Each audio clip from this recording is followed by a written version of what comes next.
Well, hello everyone, and welcome to the season debut of Get Me the Brandy, a vodcast dedicated to the Pittsburgh Penguins that you'll only find right here on Sportsnet Pittsburgh and SMP 360. And I am thrilled, really thrilled, to be joined by the voice of the Pittsburgh Penguins, my good friend Josh Getzoff. How cool is this, Josh? This is Dan. This is what we've been looking forward to doing all summer. I mean, aside from the games and the team themselves, this is next in line. So really excited to be a part of this first episode with you. And who better than to be the first voice everyone gets to hear from than the great, the incomparable, the one and only Dan Potash. Right. By the way, Haley Hunter will have a role and be a host on the show as we go week to week on a year-round basis. Plenty analysts will join us and special guests throughout the year. So it won't just be you and I, it'll be a rotation, but we will always be talking about hockey. And of course, I want to start by the big story for the 2025-26 season for the Pittsburgh Penguins. And of course, I'm talking about the Big Three. And it's not just the Big Three, it's season 20 for the Big Three. Are you kidding me? Letang, Crosby, and Malkin together for that long? That's just wild. It's crazy, Dan. I mean, think about it. I mean, you can get some perspective on this because I know you have the story of when you and Sid were flying to Los Angeles together. But at the same time, 20 years ago, I mean, I'll just put it in perspective. I hadn't even started college yet, and these guys were in the National Hockey League playing for the Pittsburgh Penguins. Not to make you feel old or anything, but 20 Try years. harder. Don't worry, I have a lot of time this season, a lot of runway to work on some aspects on that front.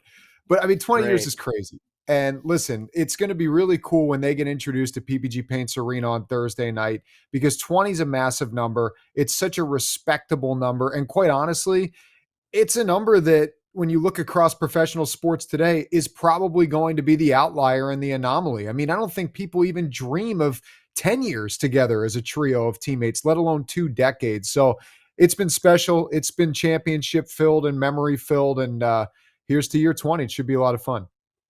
Yeah, you know what's really wild? They've all done unbelievable things on the ice. And if you take all the hardware that they have won and melted it down together, you could build yet another bridge in Pittsburgh with that amount of metal. That's how much stuff they have acquired. They have won over 800 regular season games, another 100 plus in the postseason, a ton of points. It's just hard to imagine that it all began in October of 2006 in New Jersey, but that's when it started. And they were just kids. They were just little, well, not little guys, but they were just getting ready to spread their wings as players in the National Hockey League. And yes, you're right. I had a front row seat, but I mean, it seems like it was a long time ago, but at the same time, it wasn't so long ago. Well, I think especially when our lives and their lives even more so are based in seasons, the years go quickly. You're on and you're going for 6, 7, or in some cases when you go win the Stanley Cup, 8, 9 months at a time. And then it's a reset and you get ready for the next year. And all of a sudden the calendar flips and one becomes two becomes 20. So yeah, that I believe you. And I agree with you as far as how quickly it's all going by. But I think too, when these guys came into the fold, and this is no disrespect to Kris Letang, but remember, he's a third-round pick. You could argue that he was a steal in this whole grand scheme of things Yeah. when you consider where he was picked. But when Gino and Sid especially came into the fold, I guess you could throw Fleury in there too, and even Stahl. The thought was these guys were not just young, exciting players. These were the next crop of superstars to bring the Penguins back to the top. And holy smokes, did they deliver? I mean, it's been incredible. Like to watch one, the individual accolades and the stuff that they've been able to put on their respective shelves, but two, just to win the Stanley Cups, to have those massive moments. I mean, Sid and Gino both have Conn Smythes. It's really, really cool when you think back of the pressure and the expectation that met these guys from the second they hit the ice in Pittsburgh to answer the bell here 2 decades later and still be revered as highly as they are.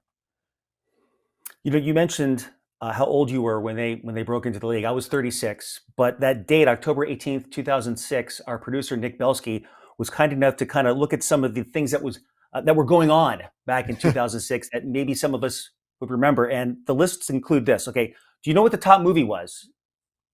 I have the sheep, and I'm going to play dumb and say no. What Okay, was it? all right, that's true. You do have the sheet. The Departed, great movie. Great Hard to believe movie. that was, yeah, 20 years ago. The That's top crazy. TV show, Lost, which awesome movie. Uh, Here's something that maybe you don't know, and I looked this up. Michael Keaton was actually in the running for the lead role in that series for Jack Shepard, Dr. Jack Shepard, and turned it down. Pittsburgh's very own Michael Keaton was Huh. apparently in the running for that role, and I don't know what happened, but obviously didn't move forward with it. That's I crazy. I guess if mean, you didn't know that, listen, now you do. well, now I know. I mean, I like to think of Michael Keaton. The first time I ever realized who he was way back when I was younger, and he scared the living you know what out of me as Beetlejuice the first time I saw him. So I got to be honest though, Lost. This is going to be a knock on my persona. I've never seen it. I've never watched Lost. I know that's bad. Um, No, I there are a couple shows that I'm kind of embarrassed to say that I haven't seen, but Lost is definitely one of the ones at the top of the list. And I like to think I watch some good TV shows every now and then. Everyone has great things to say about that show, but I've never seen it. So I don't know what I'm missing, but apparently it was number one. okay, so also back in 2006, it was about 250 days before the first iPhone. So I had a BlackBerry. I also had the old Razor, that thin credit card size phone. Were you old enough to have a cell phone back then? You know what I had is, do you remember those Nokia brick phones that you could play Snake on? Oh boy. Those that were like, if you were to throw them at somebody, they probably would knock someone out because it was quite literally a weight. Though that's what I had because my parents were anti cell phone, probably for the best. Honestly, I should probably take a page Yeah. out of their book. And only had me have one to call them, when I was leaving hockey practice and let them know I was coming home. So texting was really hard. You had to hit two was like A, B, and C. So you'd be like, if you wanted to say bye, it was like two taps on two and then down to where Y was. And people know what Yeah. I'm talking about. It's hard to explain, but you can picture it if you know what I'm saying. All right, let's cut to the chase here on this particular topic. Do you think we'll ever see a trio like this again in any sport? No, no, I don't think so. And I'm not even saying that with our Penguins blinders on, Dan. I mean, it's quite literally, as I said earlier, it's an anomaly because there's so many different factors at play now than there were 20 years ago. And yeah, it wasn't that long Yeah. ago, but think of how much pro sports has changed. I mean, the NHL has it's rising, yes, but a pretty strict salary cap. The NBA, who really knows how they manage their cap, but I don't think you're going to see guys lasting 20 years in that league. Like there are a few exceptions here and there, but most guys, after 10, 12, 13 years, they're kind of fizzling out and going away. Baseball, no way. I mean, when guys hit 4 or 5 years into a deal now, they're looking for, the mega payday and all that kind of stuff. And in football, I just don't think it's possible. I mean, unless you're Tom Brady, to play 20 years and still continue to be at a high level. And even he did that without any teammate throughout those 20 years consecutively. So I don't see it happening. And I guess you could throw there's some names in the NHL that could potentially play for a team for 20 years, but do they really have and I hesitate to call Gino and Tanger sidekicks, but do they really have their sidekicks with them the whole way through? Like probably not. Maybe 5 years, six Yeah. years if you're lucky, but it's just something that's so unique and been so special for so long. I'll just add this, having grown up in Southern California as a Dodgers fan, and I didn't see it when it began, but I heard about it later on as I became a fan. The Dodgers had an infield of Steve Garvey, Davey Lopes, Bill Russell, and Ron Say. Those four players along the infield stayed together and played together for 9 seasons. That's crazy in itself. Nine Right. seasons to play together on one team. Now think about 20 in a Well, physical sport like hockey. Just puts it all in perspective. Just really makes you scratch your head. So I agree with you. I don't know if we'll ever see anything like this because it is certainly really special. Inside Penguins Hockey is back Let's go eat sushi. for an all-new season. And now he's your best friend. Yeah. Getting a line in the water is always a joy for me. Inside Penguins Hockey. New episodes every month on Sportsnet Pittsburgh. Presented by UPMC Health Plan. Talking about something that's been fun to watch, we only saw a short sample of it. And I'm talking about training camp and a couple of the kids in Ben Ben Kindel and Harrison Brunicke. Here are a couple of picks that certainly appear to have a bright future in Pittsburgh. They made their debut against the New York Rangers on Tuesday night. Your thoughts about them, because we saw quite a bit in training camp, and we saw them each play about 15 minutes against the Rangers. Yeah, well, first of all, I can't say enough about these two guys and how they've jumped off the paper and then, in front of our eyes here over the last couple weeks. I mean, Harrison Brunicke last year, if you remember, Dan, he was right there till the end of training camp. And there was a lot of thought of, remember, Erik Karlsson wasn't really participating in camp last year. He had a nagging injury, and Brunicke maybe looked like he would get that 9-game leash to start the year, but ended up going back down to Kamloops, and the Penguins moved on with their season. Now, like this year, I think a lot of people, I don't want to say expected it, because he's kind of in a funky spot as a 19-year-old to either go back down to junior or stay in Pittsburgh. But there was an opportunity there. But then when, they pick up Matt Dumba, they pick up Connor Clifton, it's like, okay, there's a lot of roadblocks on the right-hand side. And to Brunicke's credit, Clifton and Dumba were watching that game on opening night, and he was in the lineup as a 19-year-old making his debut at Madison Square Garden, and he deserved to be. He was Penguins' best defenseman in training camp, and I would put Erik Karlsson right behind him as far as how guys perform. Kindel, when they picked Ben Kindel 11th, I'm not going to pretend like I was very well versed in who he was or what he was all about, but the consensus was, the Penguins reach. They took this guy who's too small. He's got to develop more, blah, blah, blah, blah, blah. When you watch a guy, you get a better idea of who they're all about, as opposed to listening to people that write stuff down on scouting reports. And when this guy was put with NHL players in training camp, he showed every single day that he was taking steps forward, that he was understanding things better. And I think also, Dan, it's about that situational stuff. They use him as a third-line center in New York on opening night. Honestly, I thought he was going to score. Like, he was right in the mix a handful of times. He looked really good. And I'll be curious. That's a tough decision for them to make. But the fact that there was so much trust to use him as a third-line center and use him, I think I looked at the clock, or maybe 2.5 minutes left. It was right before Brazeau's empty netter, that he was out there protecting a 1-goal lead at MSG against the Rangers in your season opener at 18 with Sidney Crosby. I mean, the confidence that they have in this kid is obviously extremely high, but his ability to reward them has shown itself to be pretty high too. So I'm excited. Both these guys are huge parts of the future, and they shown no reason to think that the future is not going to be bright with how they've looked so far. You know what? Let's be honest, Josh.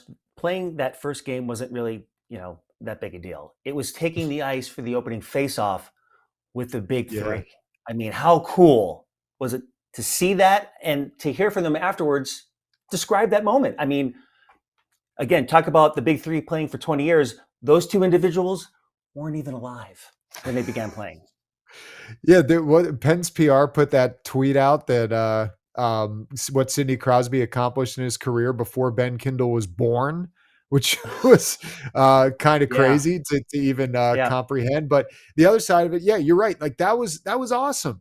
Everyone I talked to, and I know you were right there with me last night watching in the SMP studios during the start of that game, that, man, everyone we talked to, this is so awesome. This is so cool. And good on Dan Muse and his coaching staff for recognizing that at the end of the day, that's a moment that you'll never be able to repeat. The first ever face-off and first ever start to a game in Harrison Brunicke and Ben Kindel's career.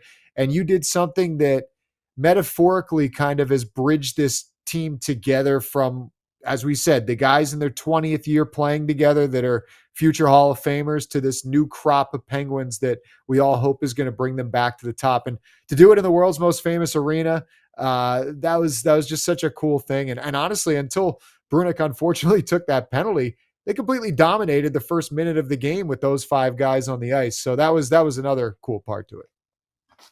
We have seen this fish before, if you will, and it goes back to that 2006 season when Jordan Staal and Kris Letang joined the Penguins. Now, Kris Letang's stay was not that long, and everybody's asking the big question: how long will Kindel and Brunicke be with the Penguins, because they've got that 9-game window? Well, same thing with Jordan Staal, who joined the team.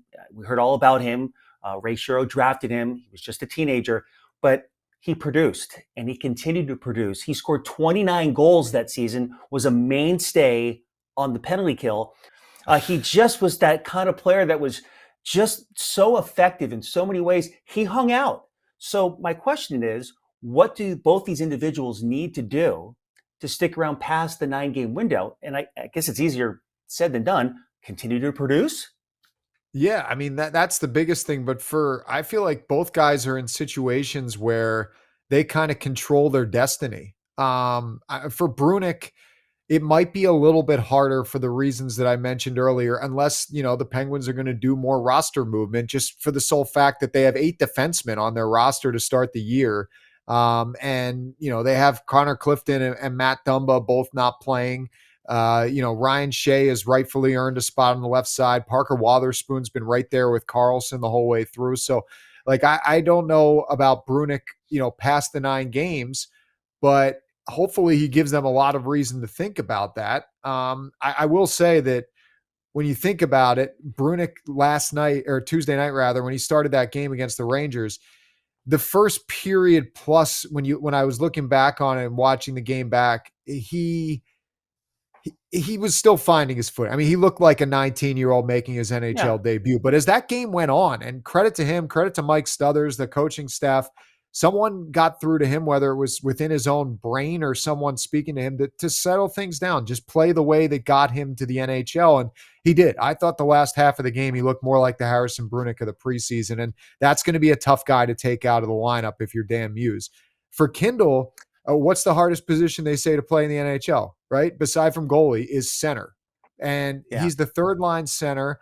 The Rangers are a pretty solid team. I'm going to just say I happen to think they're kind of overrated with where people think they're a guaranteed lock for the playoffs. I'm not so sure I agree with that. And I'm not even saying that based on last night. I think just look at their roster.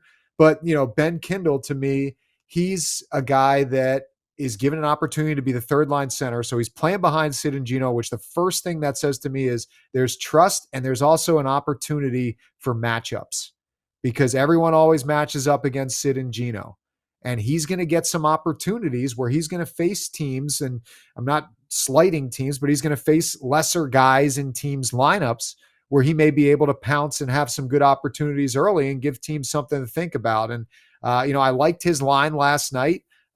It looked like potentially that there might be a change based on Wednesday's practice, and Philip Hollander might jump in there with him and Tommy Novak. Yeah. So that's another fresh face that we'd be excited to see in there. So I love it. It's all fresh. I think both guys, let's put it this way, Dan, when you reach those 9 games, when we hit them, I don't know off the top of my head when the 9th game is, but when it does come, there's going to be a lot of conversation on both sides, and both sides are going to have valid points as to whether to continue on or make a decision to send those guys back to junior.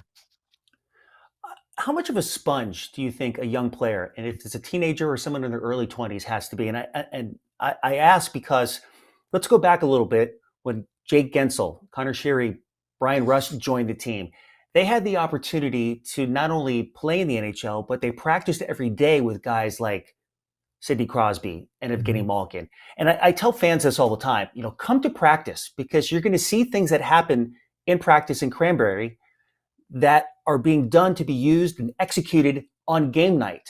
And I just wonder how much these young guys are getting an opportunity to learn from. I mean, let's face it, if you and I took the ice with Sidney Crosby, he would make us better.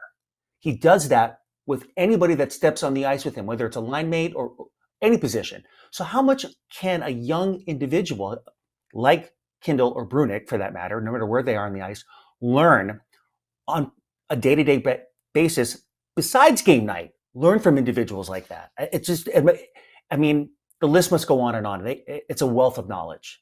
Yeah, it has to be. I agree with you. It has to be as great of a lesson learning opportunity as you could possibly have. Like working with Sidney Crosby in practice, I can't imagine the impact that's got to have, on these guys on a day-to-day basis. Like Rust is probably the greatest example. And I know Mike Sullivan, when he was here, used to talk a lot about, right? Like this is a guy who came in, 3rd round pick, Notre Dame, good, not great player. He wasn't really earth shattering. He was in the USA hockey system and made some strides, but I don't think anybody expected what he's become, like a guy who's cracked 30 goals, who's hovering around 70 points, and a top, 6, definitely top line when Sid's wanting him there, center, or winger on this Penguins team. So he's a great example of someone who just kind of absorbed everything. And I think, I agree with you, first of all, about the practices. Like, people should Yeah. come up and see, because there's a lot to take in. One, you get to see Dan Potash, which is like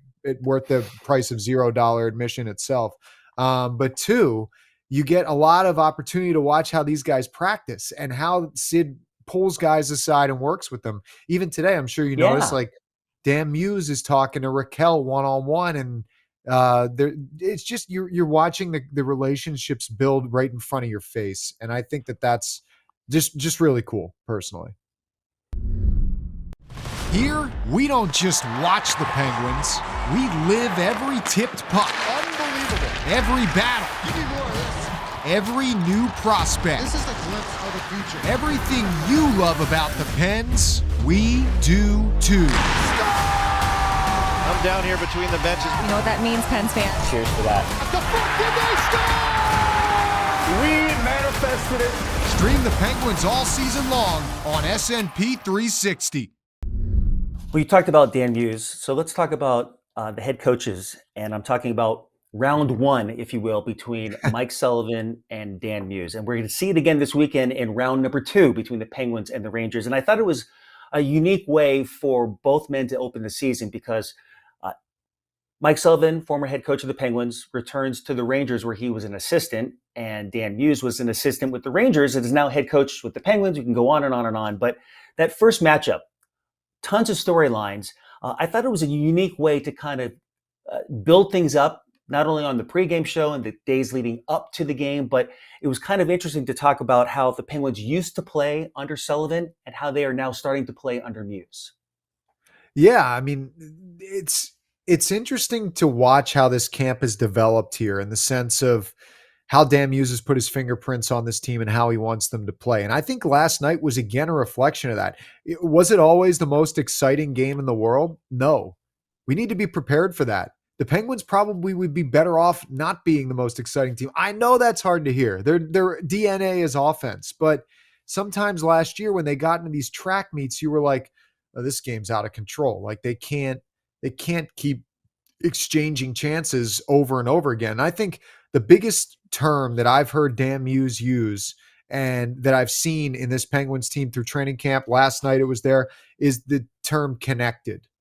And by that, he means they're operating as a unit, and there's great support when the defensemen pinch. There's great support on the forecheck. There's an understanding of assignments in the defensive zone and not running around like they're chickens with their head cut off trying to figure things out. And they're getting time, last night at least, getting timely stops from Artur Shilovs, who played great in net, and getting that shutout. So I think that, sure, when you look at their team on paper, their weakest part on paper is their defense. I don't think anyone's going to disagree with that. And then maybe their goaltending. So you're thinking, okay, defensively, they're going to have some struggles, but he's got them defending as a 5-man unit, and he's got them, it seems, one game in. So take for that what you will, but he's got them kind of bought into that idea of, being a 5-man unit, having that connected mentality on the ice, within shifts, within situations and games. And I thought last night, how was it highlighted the best? Third period. You're protecting a 1-0 lead, 5 shots against the Rangers. You outshoot them 15-5. And you win the game. That's a Rangers team on home ice, new coach. We obviously know who it is.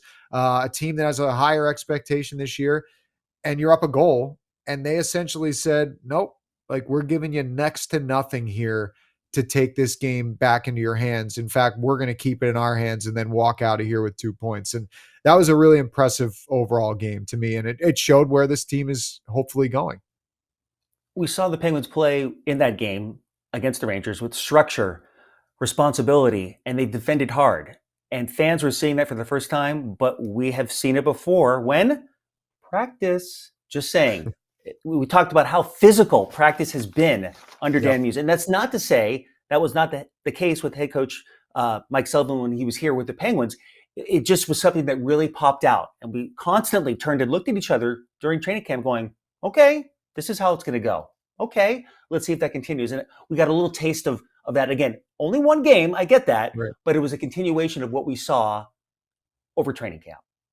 Yeah, it's the constant competition, right? Like what was that line he said in the beginning of camp? If you put the cold cheeseburger out in the middle of the ice, he was pretty sure these That's guys were right. going to fight each other for it. No, that's good. Yeah, that's right. But I That's think right. like that's what he's instilled with them. It's every drill is a scoring drill. Everything matters, and when you're I mean, it's an old cliche, Dan, but in sports, you practice like you play, and if you're competing your butt off and working hard in every single drill, when you're in a game situation, it's just a continuation of what you've been doing. And I think that's exactly what's happened here. And, I think, again, we caution, right? It's early and there's a long road ahead and there are going to be some bumps with this team. There's no question about it. And I think that's, going to be where Dan Muse really is able to show who he is and what he's all about as a head coach. But how he's controlled this team and gotten his grip on them right out of the gate is impressive,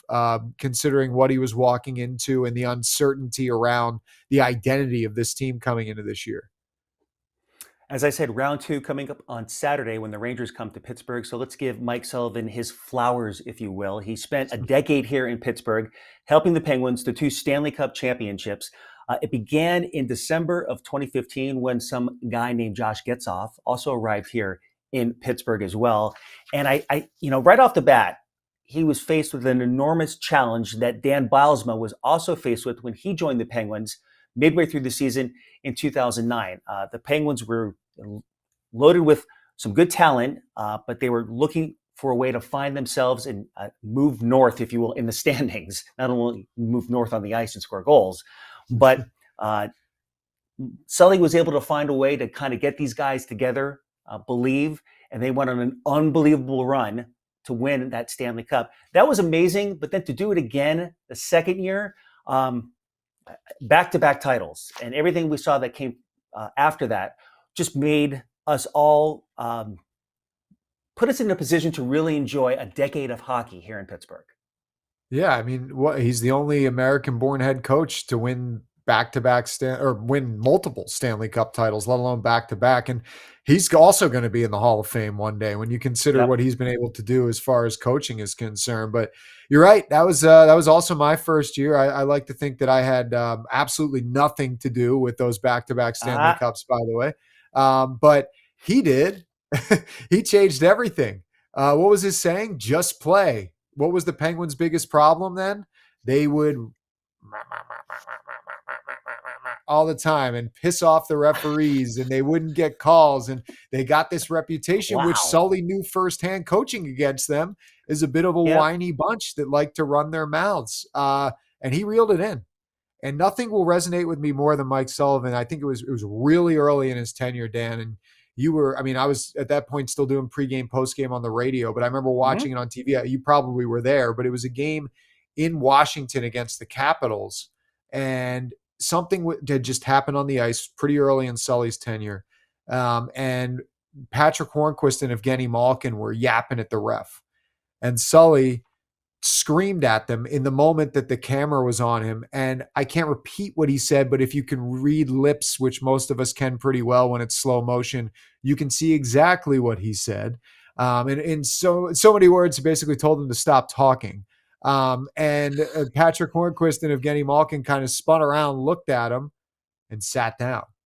And in that moment, you were like, whoa, there's a new sheriff in town as far as how this team's going to be run. And you had way more perspective on how the team was than me. I mean, like you said, I was only there, with Mike Johnston until mid-December when he was let go. But with Sullivan coming in, you could feel it change right away. And the cool thing about that 16 year was it was like a crescendo that was building. Like it's a slow start. They tried to get things going. Jim Rutherford made a couple of big trades. Start to pick up speed and steam in February. Then in March, they really got humming. And you felt like they had a really good team, but they had to overcome the Ranger Demons in the first round, and they did. They faced Tampa in that awesome Eastern Conference final, which ended up being, we didn't know it at the time, but the coming out party for Andrei Vasilevsky. And that was, then they go on to win Stanley Cup against San Jose, who also had a couple future Hall of Famers, and Patty Marleau and Joe Thornton. So that was awesome. That was a really cool start, and it began like you said, a decade of excellence, and also just expectations being sky high through no other reason than the immediate success that they enjoyed with him as the head coach. Was that the moment you remembered most? That game you just described, or that moment from a game? And I ask because I have many examples that I could give you, but mine is more about the booming voice and the Boston accent. Yeah. And there were two versions. There was the one that was on the bench coaching that would get the attention of anyone, anywhere, at any time. Or when we were hanging out with Sully in a more playful atmosphere, whether it was at dinner or out in the lobby at the hotel or outside the rink, wherever it may have been, he just had that commanding voice, that loud laugh, but that strong Boston accent that it would grab your attention. It just, whether it was, oh, I'm in trouble, or, hey, he's talking about me in a good way. Just something he would just make you turn your head. Like, okay, Sully's entered the room. It's time to listen up. He's got something to say. I thought that was the most unique thing about him. He just had a booming voice. Another person that comes to mind was Clint Hurdle during his time as manager of the Pittsburgh Pirates. He just had that booming voice, and he knew he was coming, and it made you listen to what he had to say. And I thought that was something that always triggered my thoughts about him when he entered the room, where he was down the hall, or you could hear him if he was a block away, because it was that voice that would get your attention.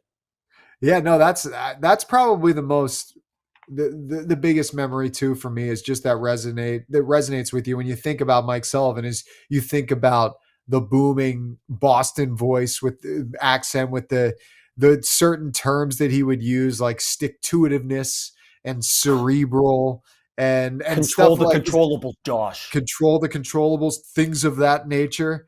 The thing that made me kind of laugh, and I can say it now because it's in the past, was the post game on Tuesday. Mike Sullivan had a couple of questions he was asked where I always remember, just, doing radio, you pick up on a lot more of the audio cues in the past when I was doing pre and post game, and you could tell, oh, Sully's not happy right now, or, oh, okay, he's in a good mood. And the thing with me with Sully was always the lip smack before he would answer a question, that you knew he was mad. And after that game where the Penguins beat the Rangers on opening night, there were a couple questions where you got the before he answered, and I was like, oh, I've seen this, as Mikey would say, I've seen this fish before. But he was but you know what? The other side of it is, like you said, Dan, we had a lot of moments, we all did, with him that were not in the realm of him being the head coach, whether it was, in the hotels, on the road, in the restaurants, just away from the rink at events and stuff. And he was, and still is, just speaking on his time in Pittsburgh, he is and was just an awesome guy. And you can see why people gravitated to him and why he had so much success when you spend time with him and when you're around him. And was it time for a change? Sure. I mean, like, that's not my decision to make, but obviously that was what everybody felt who was in the powers that be in those situations. But man, we all had a great time with Sully. And I think, when these years go by and careers are over and you have that time to reflect down the line, he probably will say that the best years of his life were in Pittsburgh.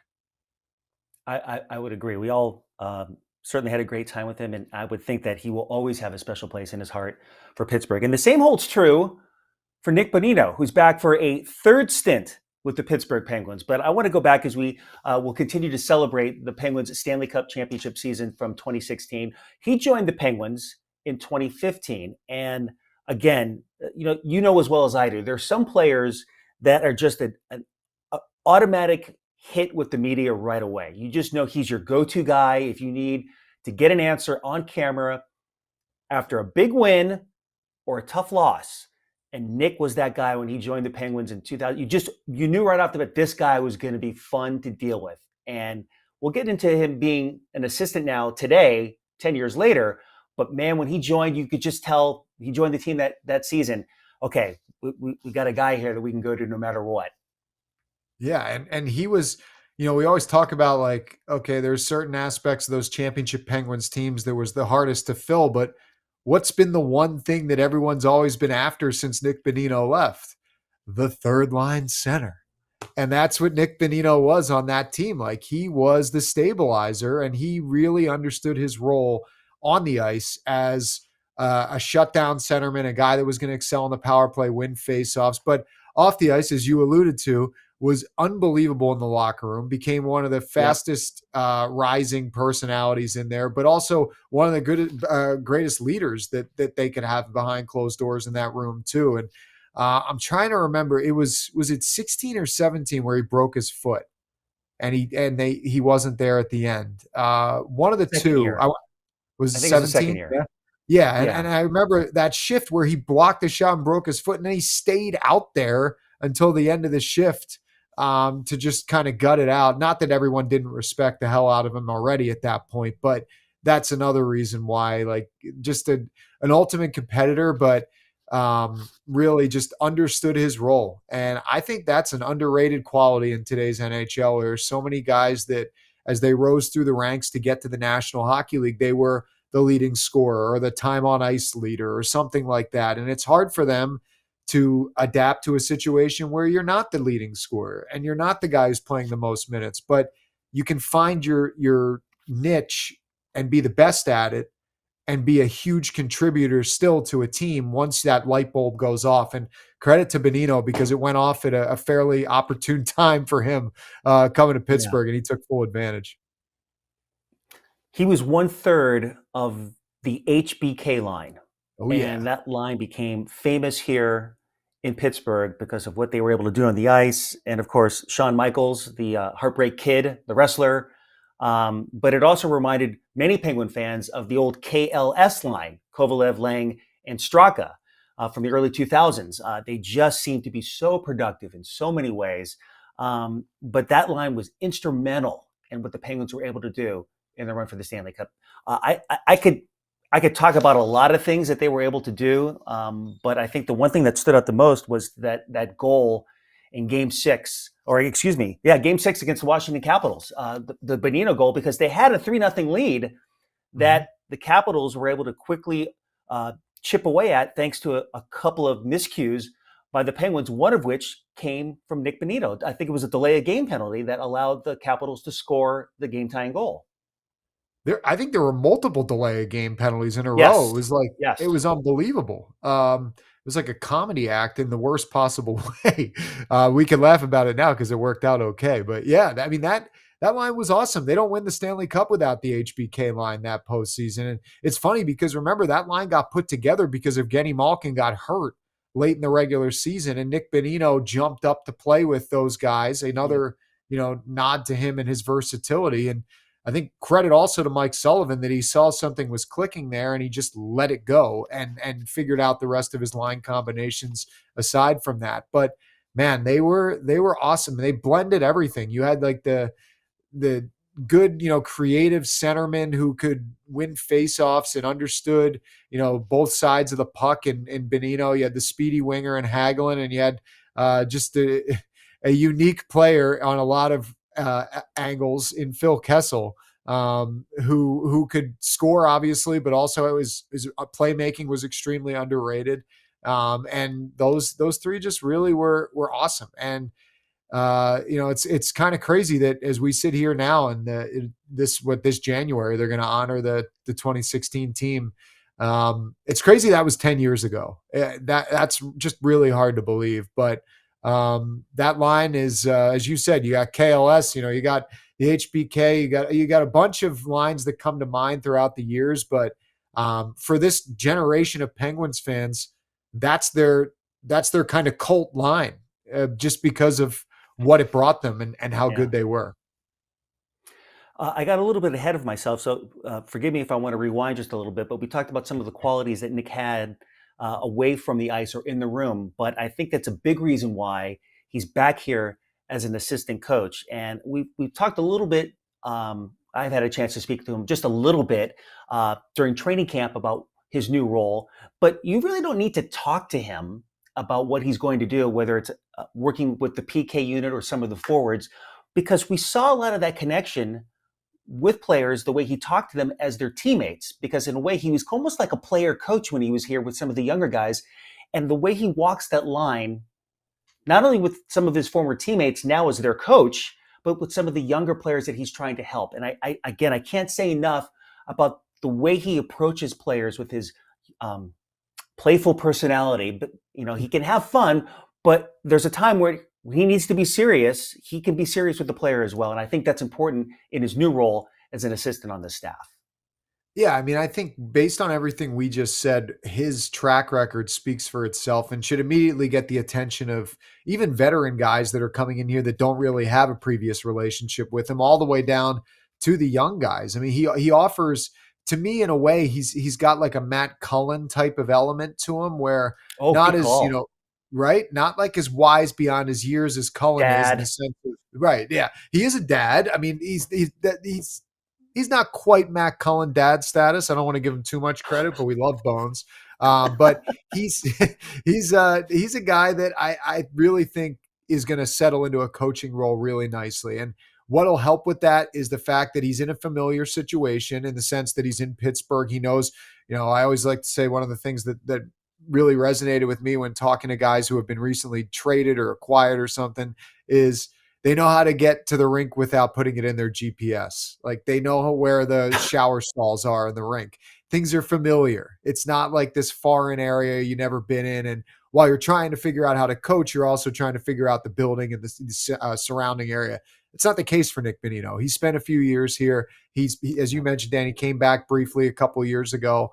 But he's, I think, a really nice fit and a nice mix with this, aside from Dan Muse, a pretty experienced coaching staff with Todd Nelson and Mike Stothers on the bench also. So I think also it helps that your head coach really believes that you can be a strong coach in this league. And obviously Dan reached out to Bonino and thought that he could be a compliment to his coaching staff. And thankfully, Bones didn't look at it like, wow, I don't know if I'm ready to jump right to the NHL. He kind of just went for it, and he's probably going to be better off for it. And hopefully the Penguins will be too, because he's quite a brain to have, in the mix as far as the teachings and just the coaching that comes with this level of hockey.